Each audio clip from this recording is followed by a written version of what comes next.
Welcome to this session of BSc Physics. The topic of discussion is molecular physics. This discussion involves two parts. In the first part of the discussion, we are going to have a session exclusively on the scattering of light and the related phenomena. In the second session, we are going to have exclusively the discussion of Raman scattering. Coming to this session, which is concerned about the scattering of light. In metropolitan city like Bangalore, even during night, the sky is not completely dark, but shows some brightness.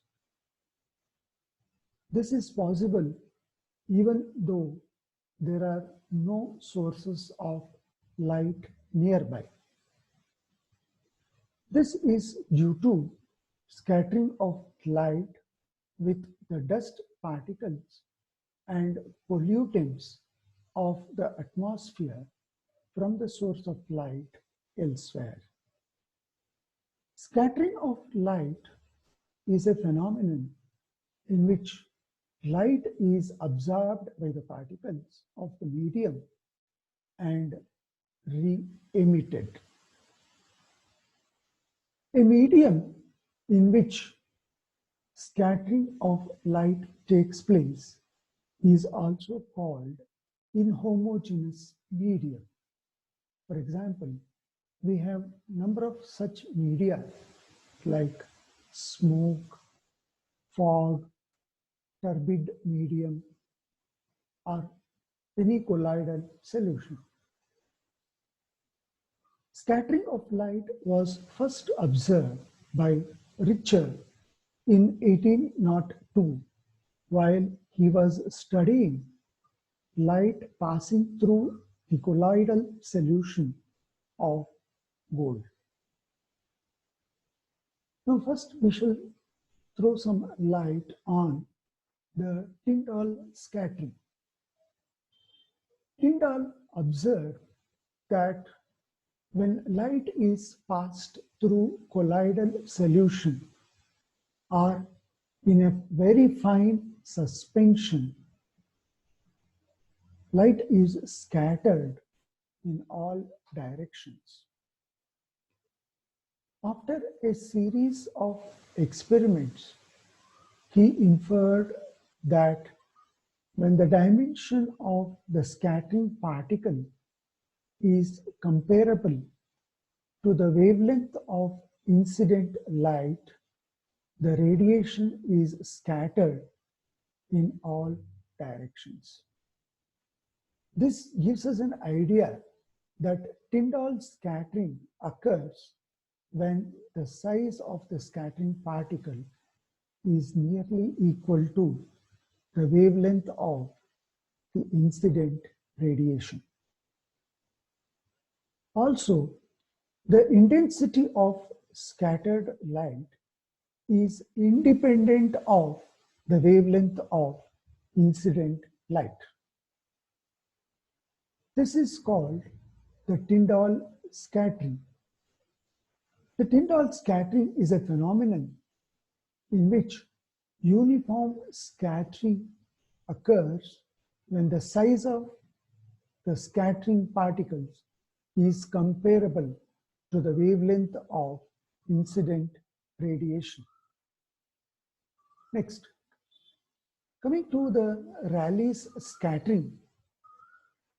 Rayleigh observed that when the dimension of the scattering particles is very small compared to the wavelength of incident radiation, the scattering is inversely proportional to the fourth power of wavelength of incident light.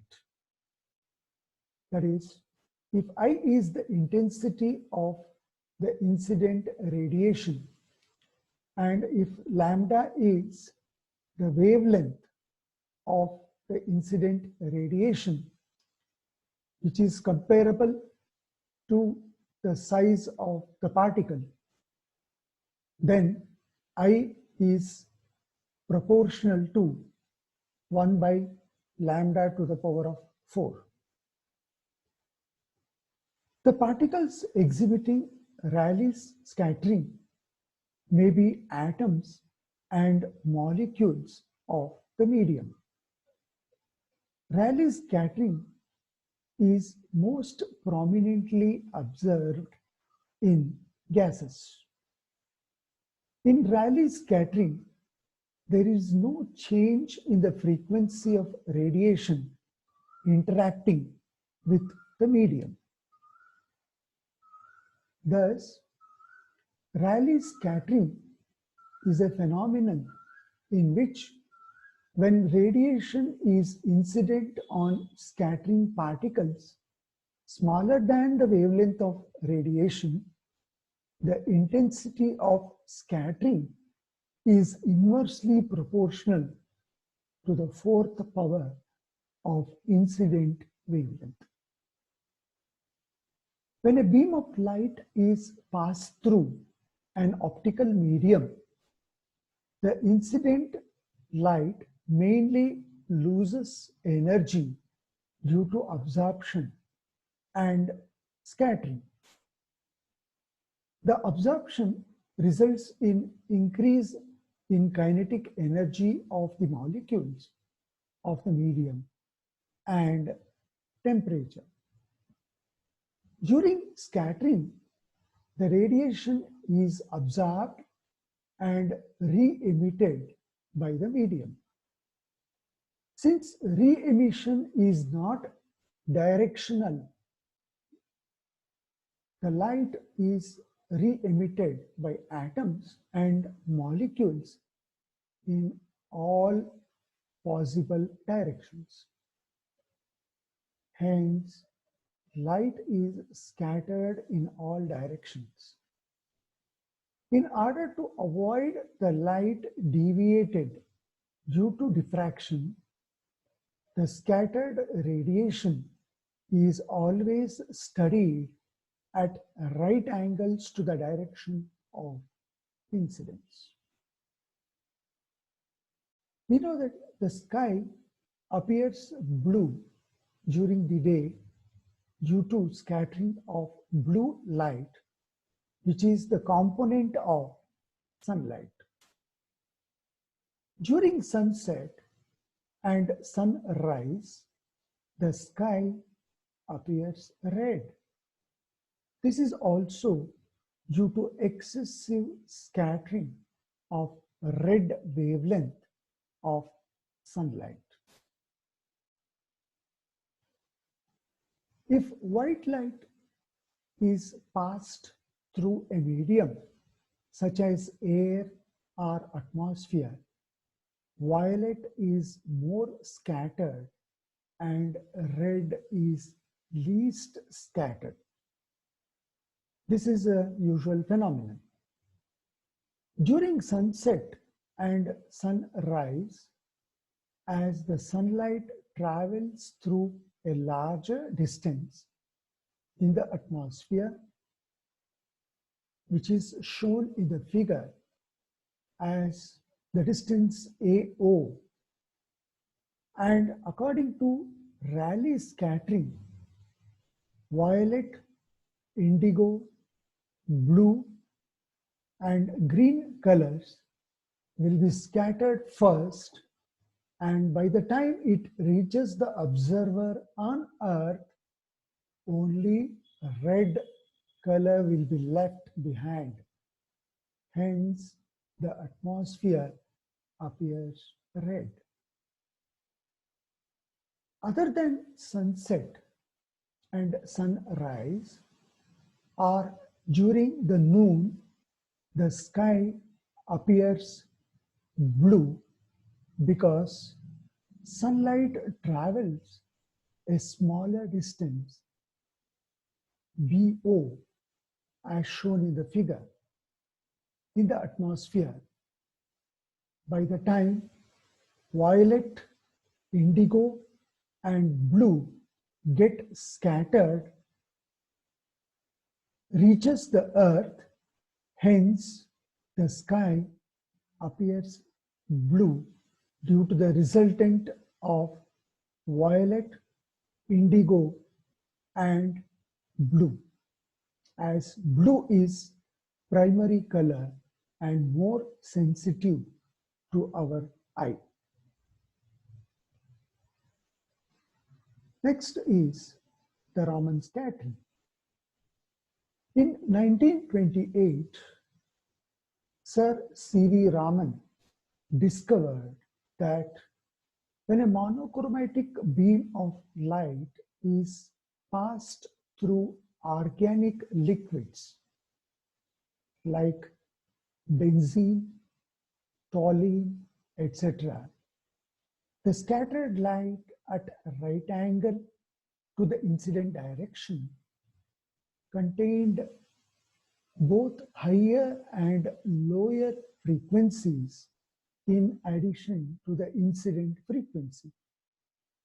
This phenomenon is called Raman effect, and the scattering is referred to as the Raman's scattering. Raman effect is a phenomenon in which when monochromatic light is incident on scattering medium, the scattered light contains higher and lower frequencies in addition to the incident frequency. Thus, a spectrum containing many frequencies are obtained in the scattered light at right angles during Raman's scattering. The lines corresponding to frequencies other than incident frequency are called the Raman lines or modified lines. The unmodified line, which has the same frequency as the incident beam, is called the Rayleigh line.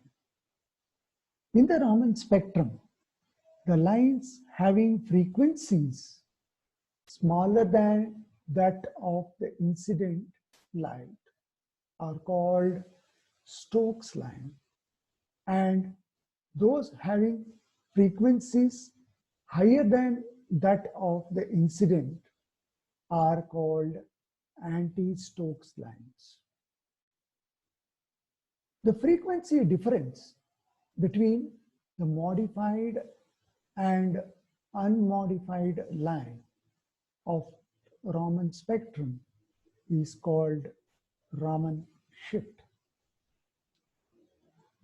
Now here, if mu naught and mu m are the frequencies of the incident and modified lines respectively, then Raman shift is given by delta nu is equal to mu naught minus mu m. The Raman shift does not depend on the frequency of incident light, but it is characteristic of the substance causing Raman effect. This information can be gathered from the above expression. For Stokes lines, delta nu is positive, and similarly for anti-Stokes lines, delta nu is negative. Now coming to the characteristics of Raman spectrum. Raman lines are symmetrically displaced with respect to the parent or unmodified line, which is shown in the figure. Now here we can interpret that the lines on one side of the parent line in the Raman spectrum are a mirror image of the lines on the other side. Stokes lines are always more intense than the anti-Stokes lines. And we can also find that the intensity of anti-Stokes lines increases with increase in temperature. We can also conclude that the Raman lines are polarized. This Raman shift gives information about the vibrational modes of the molecule. And the Raman lines arise due to vibrational and rotational transition of the scattering molecule. Thank you.